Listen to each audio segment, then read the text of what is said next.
Hello guys, कैसे हो आप सभी का एक बार फिर से एन केमिस्ट्री क्लासेज में स्वागत है। मैं आपका नरेंद्र कुमार। अगर आपको वीडियो अच्छी लगी तो सब्सक्राइब जरूर करना। आपने पिछली वीडियो में देखा था नहीं, कार्बन ऑक्सीजन और हाइड्रोजन के बीच में, पिछले वीडियो में देखा था जो ऑक्सीजन और हाइड्रोजन के बीच में का जो बॉन्ड ब्रेक होता है ना, उनसे होने वाली अभिक्रिया है, ठीक है। और उससे पहले वीडियो में देखा था आपने उसकी रेजोनेटिक स्ट्रक्चर किस प्रकार की होती है, कौन सी अगर इलेक्ट्रॉन डोनेटिंग ग्रुप होगा तो एरोमेटिक रिंग में कौन इलेक्ट्रोफिलिक होगा, कौन न्यूक्लियोफिलिक होगा, ठीक है। उनके नोमेनकल्चर से रिलेटेड अपन ने पिछले वीडियो में पहले देखा था, ठीक है। आगे देखेंगे अपन आज अभिक्रिया जिनमें कार्बन और ऑक्सीजन के बीच का कार्बन और ऑक्सीजन के बीच का जो बॉन्ड ब्रेक होता है ना, वो अभिक्रिया अपन देखने वाले हैं। यानी कार्बन और ऑक्सीजन के बीच का जो बॉन्ड ब्रेक होता है ना, वो अभिक्रिया अपन देखने वाले हैं, ठीक है। देखो CO बॉन्ड का विदलन है। CO कार्बन ऑक्सीजन के बीच का बॉन्ड केवल एल्कोहलों में, यह अभिक्रिया केवल एल्कोहलों में पाई जाती है। इस प्रकार की अभिक्रिया है, ठीक है ना। ये इस प्रकार की अभिक्रिया होती है वो एल्कोहल में ही होती है, ठीक है। आगे देखते हैं अपन। सबसे पहले अपन देखेंगे हाइड्रोजन हैलाइड के साथ अभिक्रिया। यानी हाइड्रोजन हैलाइड के साथ किस प्रकार से, यानी एक होगा हाइड्रोजन, उसके अटैच होगा हैलाइड, ठीक है। इसके साथ किस प्रकार की अभिक्रिया होती है और क्या होगा, एक दिया होगा एल्कोहल, ठीक है। इस प्रकार से रिएक्शन होगी, ठीक है। यानी एल्कोहल हाइड्रोजन हैलाइड के साथ अभिक्रिया करके एल्किल हैलाइड बनाता है। मतलब क्या होगा, R और X और क्या बाहर निकल जाएगा, H2O क्या निकल जाएगा, H2O बाई प्रोडक्ट के रूप में बाहर निकल जाएगा, ठीक है। आगे क्या होगा, यानी इन तीनों वर्गों की एल्कोहल की HCl के प्रति विलेयता के आधार पर इन विभेद, यानी इनमें एल्कोहल की विलेयता के आधार पर, इनकी सोलिबिलिटी के आधार पर है, ठीक है। यानी इनकी अभिक्रियाशीलता के आधार पर, यानी इनकी रिएक्टिविटी के आधार पर, ठीक है, विभेद किया जा सकता है। वो किसके द्वारा, वो कौन सा परीक्षण होता है, उस परीक्षण को बोलते हैं ल्यूकास परीक्षण। अब ल्यूकास अभिक्रिया में कौन कौन सी होंगी, ठीक है ना। एक तो होगा HCl एवं ZnCl2, यानी HCl प्लस ZnCl2। यानी ल्यूकास अभिक्रिया में कौन कौन से होंगे, ये इंपॉर्टेंट है कि ल्यूकास अभिक्रिया में कौन कौन प्रेजेंट होते हैं। नहीं क्या उसमें होते हैं HCl और एक ZnCl2 प्रेजेंट होते हैं ल्यूकास अभिक्रिया में, ठीक है, ठीक है। अब आगे देखो, जबकि उनमें हेलाइड अमिश्र नहीं होते हैं, यानी उनमें मिश्रित नहीं होते हेलाइड, धुंधलापन या अविरलता होती है। यानी उनको व्हील जो सॉल्यूशन होता है ना, और ये जो बीकर में वो किस प्रकार से हो जाता है, वो धुंधला हो जाता है एक प्रकार से, ठीक है। तृतीयक एल्कोहल धुंधला तत्काल उत्पन्न, यानी 3 डिग्री के साथ करवाने पर तो और भी अच्छी तरह से जो सॉल्यूशन होता है ना, वो और भी कोलाइडल हो जाते हैं, मतलब धुंधला हो जाता है। यानी इसलिए आसानी से क्या बना देते हैं, हेलाइड।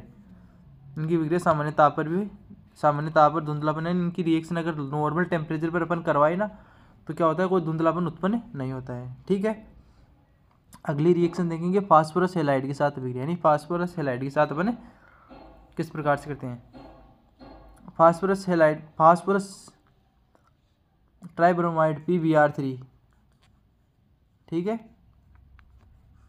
के साथ अभिक्रिया कर एल्किल ब्रोमाइड देता है, ठीक है ना। क्या देता है, नहीं एक प्रकार से ये सब्स्टिट्यूशन कर देता है, यानी एल्किल हैलाइड की अभिक्रिया, ठीक है ना। R और OH के साथ अभिक्रिया करने तो क्या बनेगा, प्रोडक्ट क्या बनने वाला है, प्रोडक्ट बनेगा R एल्किल ब्रोमाइड, ठीक है ना। इस प्रकार की रिएक्शन होती है, यानी फास्फोरस ट्राई हैलाइड के साथ इस प्रकार की रिएक्शन होती है। आगे देखो, अगली रिएक्शन है निर्जल के साथ, ठीक है ना। निर्जल के साथ क्या होगा, एल्कोहल की H2SO4 और PO3, ठीक है ना, H3PO4 के साथ, ठीक है ना। एक तो H2SO4 लिया, एक लिया H3PO4, जिससे प्रोटिक अम्लों निर्जलित जिंक क्लोराइड, यानी जिंक क्लोराइड या एल्यूमिनिया जैसे उत्प्रेरकों द्वारा निर्जल किया जाता है, ठीक है ना, निर्जलित किया जाता है। इस प्रकार की रिएक्शन की जाती है, ठीक है। उसमें क्या होता है, एल्कोहल को जैसे गर्म करोगे ना, तो क्या करेगा, यहाँ से H+ का H+ क्या करेगा, इसका H+ पकड़ लेगा यहाँ से, ये ऑक्सीजन H+ पकड़ लेगा यहाँ से, ठीक है। और इस पर एक पॉजिटिव चार्ज, तो एक प्रकार से क्या बन गया, लिविंग ग्रुप बना, और क्या कर देगा, H2O के मोलिक्यूल को क्या निकाल देगा, बाहर निकाल देगा, ठीक है। 443 केल्विन ताप पर सांद्र H2SO4 के साथ गर्म करने पर एथेनॉल का निर्जलन होता है। क्या होता है, एथेनॉल की अभिक्रिया अगर H2SO4 के साथ 443 केल्विन ताप पर अपन गर्म करवाते हैं तो क्या बनता है, एक प्रकार से एल्किन बनती है, ठीक है। अब देखो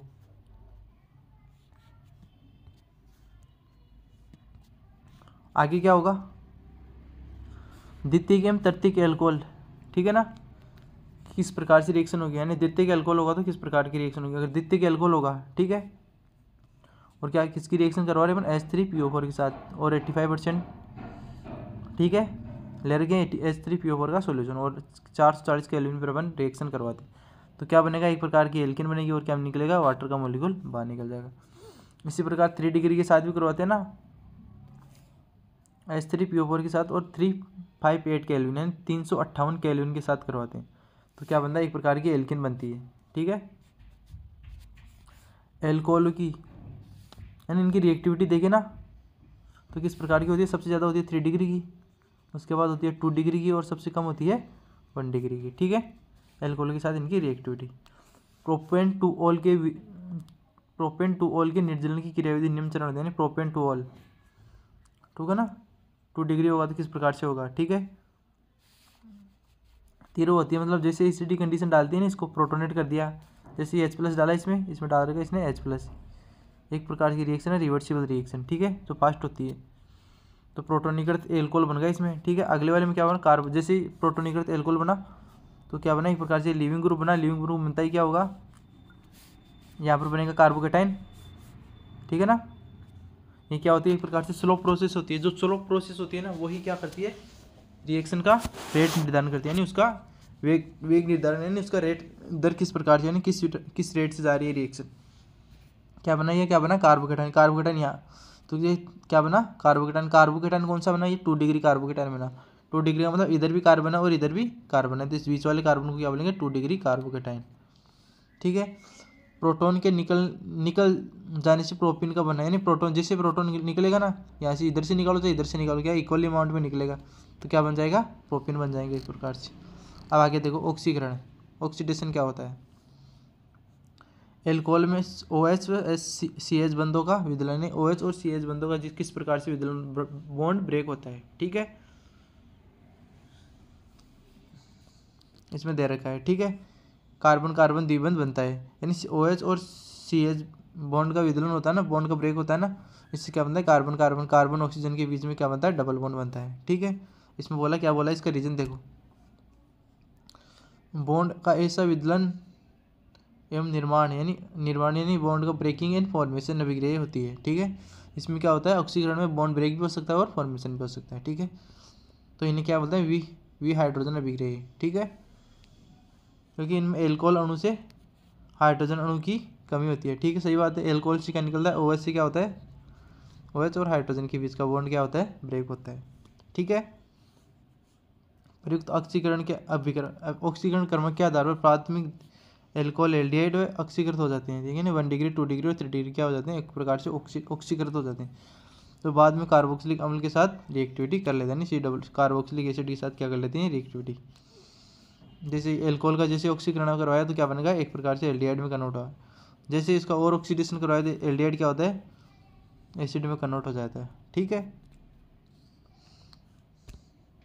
देखो एल्कोहल को सीधे कार्बोक्सिलिक अम्लों से प्राप्त करने के लिए ऑक्सीकरण अभिक्रमक जैसे पोटेशियम परमैंगनेट का उपयोग किया जाता है, एल्कोहल का ऑक्सीकरण करने के लिए पोटेशियम परमैंगनेट डाल दिया, एल्डिहाइड को पृथक करने के लिए CrO3 यानी K2Cr2O7 अम्लीय K2Cr2O7, ठीक है।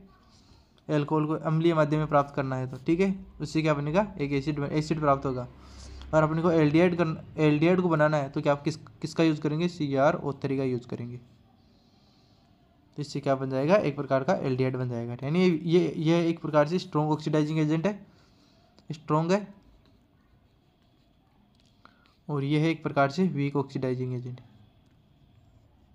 ठीक है ना, इस प्रकार से ये रिएक्शन होती है। अब आगे देखो, प्राथमिक एल्कोहल के ऑक्सीकरण से यानी 1 डिग्री एल्कोहल होगा ना, ठीक है, PCC पिरिडियम क्लोरोक्रोमेट, तो क्या बनता है, एक प्रकार से एल्डिहाइड बनता है, PCC डालते हैं ना, पिरिडियम क्लोरोक्रोमेट, ठीक है। क्रोमियम ट्राईऑक्साइड या पिरिडिन CrO3 या फिर क्या डाल सकते हैं, पिरिडिन व HCl भी डाल सकते हैं, ठीक है। तो इसमें डाला है PCC पिरिडियम ट्राईक्लोराइड, और तो क्या बनेगा, 1 डिग्री एल्कोहल क्या बनेगा, किस में कन्वर्ट हो जाएगा, 1 डिग्री एल्कोहल एल्डिहाइड में कन्वर्ट हो जाएगा। ठीक है, आगे देखो, द्वितीयक एल्कोहल यानी एनहाइड्राइड CrO3 द्वारा कीटोन यानी 2 डिग्री होगा था, 1 डिग्री एल्कोहल होगा तो क्या होगा एल्डिहाइड में, 2 डिग्री होगा तो कीटोन में कन्वर्ट होगा। ठीक है, देखो 2 डिग्री CrO3 ऑक्सीडाइजिंग रिएजेंट है, ये किस में कन्वर्ट हो जाता है, कीटोन में कन्वर्ट हो जाता है। इसी प्रकार RCH2OH यानी कॉपर के साथ डालेंगे ना, इस कॉपर के साथ 573 केल्विन पर इसका ऑक्सीडेशन करेंगे तो एक प्रकार से एल्डिहाइड बनेगा। इसी प्रकार इसका करेंगे तो कीटोन बनेगा। 3 डिग्री का कॉपर के साथ करेंगे ना, कॉपर और 573 केल्विन के साथ अगर इसकी रिएक्शन करेंगे ना तो क्या बन जाएगा, एक प्रकार की एल्किन का अपने का फॉर्मेशन होगा, यानी एक अपने को एक प्रकार की से एल्किन मिलेगी। ठीक है, आगे देखो,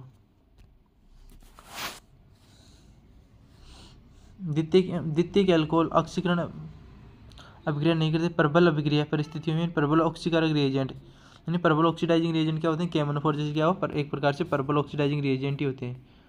ठीक है, यानी स्ट्रॉन्ग ऑक्सीडाइजिंग एजेंट ऐसे समझो आप। तो ये उस ताप पर कार्बन कार्बन को बॉन्ड भी क्या कर देते हैं, ब्रेक कर देते हैं, जिससे कार्बोक्सिलिक अम्लों का मिश्रण प्राप्त है। नहीं जैसे तभी तो मिलते हैं ना, स्ट्रॉन्ग ऑक्सीडाइजिंग एजेंट डालेंगे तभी तो 1 डिग्री एल्कोहल किस में कन्वर्ट हो जाता है, सीधा ही एसिड में कन्वर्ट हो जाता है। ठीक है, जिसमें कार्बन परमाणुओं की संख्या कम भी हो सकती है। सही बात है, अगर हीट डालेंगे ना, जैसे अपन हीट डालेंगे तो CO2 क्या है, CO2 बाहर निकलने की टेंडेंसिटी क्या होती है, ज़्यादा होती है। ठीक है, आगे देखो, प्राथमिक और द्वितीयक एल्कोहलों की वाष्प एल्कोहल के वाष्प को 573 केल्विन ताप पर तप्त कॉपर के साथ, ठीक है ना, यानी प्राथमिक द्वितीयक 1 डिग्री 2 डिग्री और 3 डिग्री एल्कोहल होगा। इसमें तो बोला 1 डिग्री और 2 डिग्री एल्कोहल के लिए बोला है, मतलब 1 डिग्री एल्कोहल ये हो गया, 2 डिग्री एल्कोहल ये हो गया।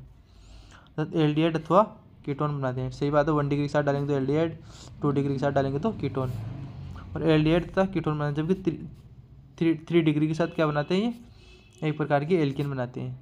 ठीक है ना, 3 डिग्री एल्कोहल के साथ क्या बनाते हैं, एक प्रकार की एल्किन बनाते हैं। ठीक है, अब आगे देखो, आगे क्या होगा, अब आगे देखेंगे अपन फिनॉल की अभिक्रिया, यानी फिनॉल की रिएक्टिविटी किस प्रकार से होती है। फिनॉल की रिएक्टिविटी देखेंगे, निम्नलिखित अभिक्रिया केवल फिनॉल द्वारा दर्शाई जाती है। सबसे पहले एरोमेटिक इलेक्ट्रोफिलिक सब्स्टिट्यूशन रिएक्शन, कौन सी reaction, aromatic electrophilic substitution reaction. ठीक है, यानी एरोमेटिक इलेक्ट्रोफिलिक सब्स्टिट्यूशन रिएक्शन किस प्रकार से होगी। ठीक है, फिनोलों में एरोमेटिक वलय पर होने वाली अभिक्रिया क्या होती है, इलेक्ट्रोफिलिक पोजीशन पे इलेक्ट्रोफिलिक प्रतिस्थापन अभिक्रिया होती है। यानी एरोमेटिक रिंग पे जो भी रिएक्शन होगी ना फिनॉल के अंदर, तो क्या होगी, इलेक्ट्रोफिलिक सब्स्टिट्यूशन रिएक्शन होती है। ठीक है, बेंजीन वलय के साथ OH समूह इलेक्ट्रॉन यानी इलेक्ट्रोफिलिक प्रतिस्थापन अभिक्रिया को सक्रिय कर देता है, यानी एक्टिव कर देता है। ठीक है, जो ऑर्थो पैरा स्थिति पर क्या होते हैं, निर्दिष्ट होते हैं। मतलब ऑर्थो पैरा स्थिति कैसे, इसने क्या बोला, मतलब क्या होता है, ये बेंजीन बनाया ना अपन ने इस प्रकार से। ठीक है, ये बेंजीन हो गया। ठीक है, समझो, यहाँ पर यहाँ डबल बॉन्ड और यहाँ डबल बॉन्ड, ये क्या होता है, ऑक्सीजन OH क्या होता है, इलेक्ट्रोफिलिक इलेक्ट्रॉन डोनेटिंग ग्रुप होता है। ठीक है, तो एक बनेगा यहाँ पर, इसके रेजोनेटिव स्ट्रक्चर बनेगा, यहाँ पर नेगेटिव चार्ज बनेगा और यहाँ पर क्या बनेगा, नेगेटिव चार्ज। ठीक है,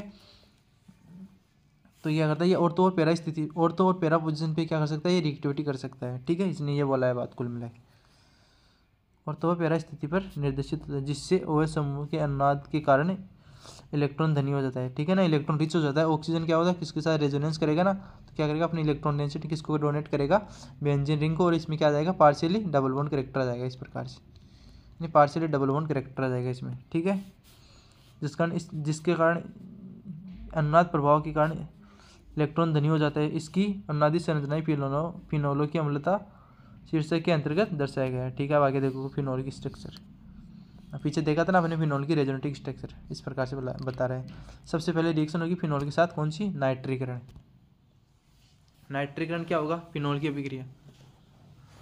ठीक है ना, तनु यानी डाइल्यूट HNO3 के साथ। ठीक है, तो क्या बन सकता है, HNO3 के साथ या तो ऑर्थो नाइट्रोफिनोल या फिर क्या बन सकता है, पैरा नाइट्रोफिनोल। यानी दो पॉसिबिलिटी है इसकी, ऑर्थो पोजीशन पे फिनोल बन सकता है और क्या बन सकता है, एक तो ऑर्थो पोजीशन पे फिनोल बन सकता है और क्या बन सकता है, एक पैरा पोजीशन पे फिनोल बन सकता है। ठीक है, अब देखो ऑर्थो व पैरा समावयव के वाष्पीय आपसन द्वारा प्रत्यय किया जा सकता है। जबकि अंतराण्विक हाइड्रोजन बॉन्ड क्या है, इंटरमोलिकुलर हाइड्रोजन बॉन्ड भी हो सकता है इसके अंदर, इस प्रकार से, ठीक है। और तो नाइट्रीकरण वाष्प द्वारा वाष्पित होता है, मतलब क्या होता है इसके अंदर और तो क्या होती है ना, वो ये बास के बाप और तो नाइट्रीकरण है, इसके साथ क्या होता है हाइड्रोजन बॉन्ड बना लेता है एक प्रकार से वाटर के साथ, ठीक है। पेरा कम वाष्पशील होता है, ठीक है। नहीं इसकी ये इजीली हाइड्रोजन बॉन्ड नहीं बना सकता इसके साथ, ठीक है, क्योंकि इंटरमोलिकुलर हाइड्रोजन बॉन्ड, ठीक है ना, विद्यमान रहते हैं, क्योंकि इसमें इंटरमोलिकुलर हाइड्रोजन बॉन्ड हो गए ना, और इसमें पास पास इसमें क्या होंगे, इंटरमोलिकुलर हाइड्रोजन बॉन्ड दूर दूर होंगे, तो इजीली रिएक्शन नहीं कर सकता, ठीक है। इसने जो बात बोली पर बताई मैंने, ये नीचे दिखा रहा है, ठीक है ना, ये देखो, और ये देखो पैरा नाइट्रोफिनोल यानी इजीली इंटरमोलिकुलर हाइड्रोजन बॉन्ड नहीं बना सकता, इसने ये बात बोली है। फिनॉल की रिएक्शन अगर कंसंट्रेशन HNO3 के साथ करवाए, ठीक है ना, फिनॉल की रिएक्शन है कंसंट्रेशन HNO3 के साथ करवाए तो क्या बनता है, ऑर्थोमेटा और पैरा नाइट्रोफिनॉल बनता है, ठीक है ना। 2,6,2,4,6 ट्राई नाइट्रोफिनॉल बनता है, जिसको अपन बोलते हैं पिक्रिक एसिड। पिक्रिक एसिड क्या होता है, एक प्रकार से ये एसिडिक एसिड से भी बहुत ज़्यादा एसिड होता है, मतलब पिक्रिक एसिड क्या होता है, एक प्रकार से एसिडिक एसिड से भी क्या होता है, मोर एसिड, मतलब बहुत ज़्यादा एसिड होता है, यानी एसिडिक एसिड से भी ज़्यादा एसिड होता है पिक्रिक एसिड में। देखो आजकल पिक्रिक अम्ल बनाते हैं, सर्वप्रथम फिनाल की अभिक्रिया सांद्र H2SO4 के साथ करवाते हैं, जैसे फिनॉल 2,4 डाइसल्फोनिक अम्ल बनता है, ठीक है ना, सल्फ्यूरिक अम्ल में परिवर्तित हो जाता है, मतलब इसमें चेंज हो जाता है। तत्पश्चात HNO3 के साथ रिएक्शन करवाते हैं तो यह अभिक्रिया 2,4,6 ट्राई नाइट्रोफिनॉल प्राप्त करते हैं, ठीक है। आगे देखो हेलोजन के साथ रिएक्शन किस प्रकार से होगी, ठीक है ना, हेलोजन के साथ रिएक्शन किस प्रकार से होगी। देखो फिनॉल की हेलोजन के साथ रिएक्शन यानी कार्बन ऑक्सीजन का बीच का बॉन्ड,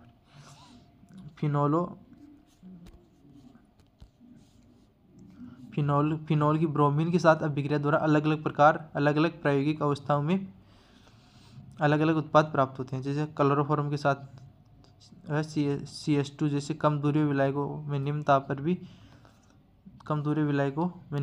पर भी अभिक्रिया की जाती है, नहीं जो polar non polar less polar molecule होता है ना, कम लेस पोलर सॉल्वेंट, ये रिएक्टिविटी लो टेम्परेचर भी क्या कर लेते हैं, एक प्रकार से रिएक्ट कर लेते हैं, तो मोनोब्रोमोफिनॉल प्राप्त होता है, यानी एक ही मॉलिक्यूल फिनॉल का अपने को प्राप्त होता है, मतलब मोनोब्रोमोफिनॉल अपने को प्राप्त होता है, ठीक है।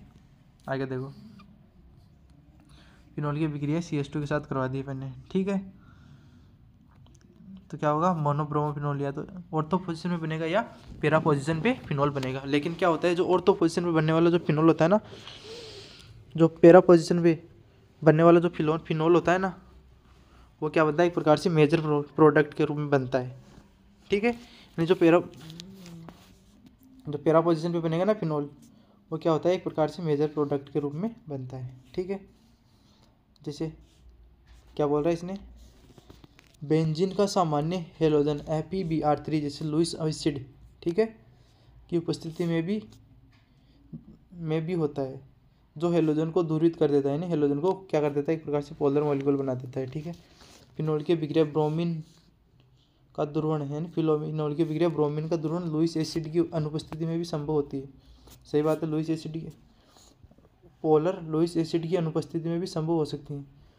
इस कारण क्या होता है, बेंजीन से जुड़े OH समूह का वलय द्वारा उत्सर्जन प्रभाव होता है, यानी क्या होता है, इसकी रीजन क्या होता है, इसका रीजन ये होता है कि क्या होता है कि तो OH हो ना अपने लोन पर क्या करता है, रिंग को डोनेट करता है, रिंग को डोनेट करेगा तो क्या होगा, रिंग में इलेक्ट्रॉन डेंसिटी क्या होगी, इंक्रीज होगी, इलेक्ट्रॉन डेंसिटी इंक्रीज होगी, ऑटोमेटिक क्या होगा, रिएक्टिव होगा। देखो फिनॉल की रिएक्शन ब्रोमीन के साथ करवाए तो क्या बनता है, 2,4,6 ट्राई नाइट्रोफिनॉल बनता है, यानी फिनॉल की रिएक्शन क्या हो, ब्रोमीन के साथ करवा देंगे 2,4,6 ट्राई नाइट्रोफिनॉल बनता है, नहीं ट्राई ब्रोमोफिनॉल बनता है, जो श्वेत अवक्षेप के रूप में बनता है, ठीक है। आगे देखो ये इनकी रिएक्शन करवा रखी है, ठीक है ना, mono nitrogen die nitrogen mono nitrogen, ठीक है ना, इस प्रकार से इनकी अलग अलग प्रकार से रिएक्शन करवा रखी है इसने। कोल्बे अभिक्रिया एक प्रकार से क्या होती है, लाइट में जाने वाली अभिक्रिया है, ठीक है। कोल्बे अभिक्रिया क्या होता है, फिनॉल को सोडियम हाइड्रोक्साइड के साथ, फिनॉल को रिएक्शन किसके साथ करवाई, NaOH के साथ, OH के साथ अपन ने फिनॉल की रिएक्शन करवाई, के साथ अभिकृत करने पर फिनॉक्साइड बनता है। ठीक है, फिनॉल की अपेक्षा इलेक्ट्रॉन राइक यानी इलेक्ट्रोफिलिक एरोमेटिक सब्स्टिट्यूशन अभिक्रिया के प्रति अधिक क्रियाशील होता है। अब क्या होता है, इलेक्ट्रोफिलिक सब्स्टिट्यूशन अभिक्रिया के प्रति मोर रिएक्टिव होता है। यह जैसे जैसे दुर्बल, यहाँ CO2 जैसे दुर्बल यानी वीक इलेक्ट्रोफिलिक सेंटर होता है ना, वो इलेक्ट्रॉन राइक की प्रतिस्थापन अभिक्रिया करता है, यानी इलेक्ट्रॉन सब्स्टिट्यूशन रिएक्शन करता है। इससे ऑर्थो हाइड्रोक्सी बेंजोइक अम्ल मुख्य रूप में प्राप्त होता है। इससे क्या बनता है, ऑर्थो हाइड्रोक्सी बेंजोइक अम्ल। ठीक है, ऑर्थो पोजीशन पे OH लगा हुआ होता है। ठीक है, ऑर्थो हाइड्रोक्सी बेंजोइक एसिड बनता है। ठीक है ना, तो क्या होता है, ऑक्सीजन साथ रिएक्शन करेगा तो क्या होगा, सोडियम फिनॉक्साइड आयन बनेगा। तो इसकी रिएक्शन अपन CO2 के साथ करवाएंगे। CO2 के साथ करवाएंगे तो क्या होगा, ऑर्थो पोजीशन में आएगा, यहाँ से CO2 पकड़ लेगा। ठीक है, CO2 पकड़ते क्या होगा, एक प्रकार से क्या बनेगा, एसिड बनेगा, 2 हाइड्रोक्सी बेंजोइक अम्ल बनता है। ठीक है ना, 2 हाइड्रोक्सी बेंजोइक अम्ल बनता है। इसी को बोलते हैं सैलिसिलिक एसिड। यानी सैलिसिलिक एसिड क्या होता है, एक बेंजीन की रिंग लगा दी अपन ने, इस पर बना दिया अपन ने OH, और तो पोजीशन पे क्या होता है, COOH लगा हुआ होता है। इसी को अपन बोलते हैं सैलिसिलिक एसिड। आगे देखो, राइमर टीमान अभिक्रिया। क्या होगी,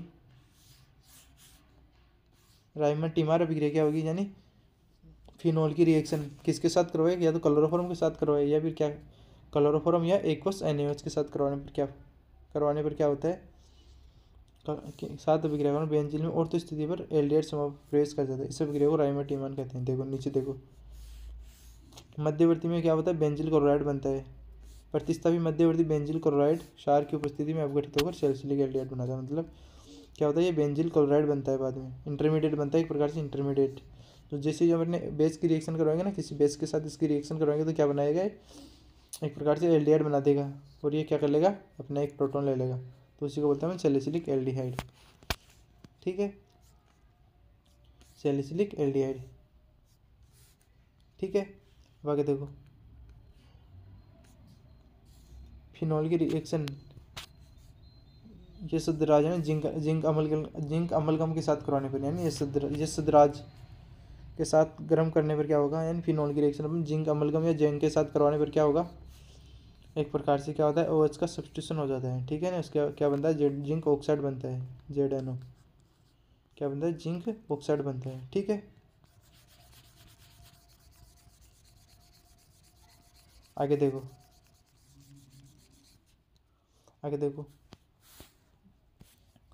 सोडियम डाइक्रोमेट यानी डाइसोडियम क्रोमेट के साथ करवाते हैं तो H2O सुपर की उपस्थिति तो क्या बनता है, एक प्रकार से बेंजोक्विनोन बनता है, बेंजोक्विनोन। ठीक है ना, ये क्या है, बेंजोक्विनोन कहते हैं, यानी ऑक्सीडेशन हो जाता है उसका बेंजीन का। ठीक है, फिनॉल की क्रोमिक अम्ल के साथ, यानी क्रोमिक एसिड यानी डाइसोडियम क्रोमेट के साथ अपन किस अम्ल द्वारा ऑक्सीकरण से संयुग्मित अपने को कीटोन मिलता है। ठीक है, यानी ऑक्सीडेशन हो जाता है, मतलब ये बात सीधी ये बोल रहा है, जो वायु की उपस्थिति में फिनॉल धीरे धीरे गहरे रंग के क्विनोन के रूप में मिश्रण में ऑक्सीडेशन हो जाता है। ठीक है, यानी मिश्रण के रूप में ऑक्सीडेशन हो जाता है इसका। अब औद्योगिक महत्व है, यानी औद्योगिक महत्व है, एल्कोहल का उद्योगों में किस प्रकार से इसका उपयोग किया जाता है। ठीक है, सबसे पहले मेथेनॉल क्या बनता है, मेथेनॉल किसको बोलते हैं, CH और को बोलते हैं मेथेनॉल CH3OH, जिसे कॉस्ट स्पिरिट भी कहते हैं, लकड़ी के भंजन द्वारा आश्वासन द्वारा की जाती है, आश्वासन द्वारा प्राप्त की जाती है। वर्तमान में अधिकांश मेथेनॉल का उत्पाद उच्च ताप एवं दाब पर, ठीक है ना, उच्च ताप एवं दाब पर जिंक ऑक्साइड और Cr2O3 उत्प्रेरक की उपस्थिति में कार्बन मोनोऑक्साइड उत्प्रेरकीय हाइड्रोजन द्वारा किया जाता है, यानी कार्बन मोनोऑक्साइड का उत्प्रेरकीय हाइड्रोजन द्वारा किया जाता है। देखो इसकी रिएक्शन देखो, कार्बन मोनोऑक्साइड की रिएक्शन 3H2 के साथ, कार्बन मोनोऑक्साइड की रिएक्शन कर रहे हैं 2H2 के साथ, तो क्या वो जिंक ZNO प्लस Cr2O3। ठीक है। तो क्या बनता है, और टेम्परेचर कितना डाला, प्रेशर डाला आपने 200 से 300 ATM, और टेम्परेचर डाला 573 केल्विन से 673 केल्विन। तो क्या बनेगा, एक प्रकार से 1 डिग्री एल्कोहल अपने को प्राप्त हुआ कार्बन ऑक्साइड का। इससे अपने को क्या हुआ, कार्बन मोनोऑक्साइड से अपने को क्या हुआ, 1 डिग्री एल्कोहल मिल गया, ठीक है। इसका क्या हो गया, रिडक्शन हो गया, मतलब एक प्रकार से इसको रिड्यूसिंग रिएजेंट भी बोल सकते हैं, ठीक है। आगे क्या बोल रहा है, इसको बोलेंगे रिड्यूसिंग रिएजेंट, ये भी बोल सकते हैं। मेथेनॉल एक रंगहीन द्रव है जिसका क्वथनांक 337 केल्विन होता है। ये अत्यंत विषैली प्रकृति की होती है। क्या होता है, मेथेनॉल क्या होता है, एक प्रकार से अत्यंत विषैली होती है, जो क्या होती है इन्वायरमेंट में भी क्या होती है, इन्वायरमेंट को भी नुकसान पहुंचाती है, जिससे क्या होता है ग्लोबल वार्मिंग क्या होता है, इंक्रीज होता है, ठीक है। और ये इसकी बहुत मात्रा में सेवन से अंधा भी हो सकता है, आदमी क्या हो सकता है, अंधा भी हो सकता है मेथेनॉल से, ठीक है। और अधिक मात्रा में मृत्यु भी हो सकती है। इसका उपयोग पेंट में, वर्निश में, अभिलाइक के रूप में मुख्य रूप से फॉर्मेल्डिहाइड को बनाने में किया जाता है, यानी सही बात है, फॉर्मेल्डिहाइड को बनाने में किया जाएगा ना 1 डिग्री एल्कोहल। फॉर्मेल्डिहाइड वगैरह बनाने के लिए इसका क्यों उपयोग किया जाता है। आगे देखो,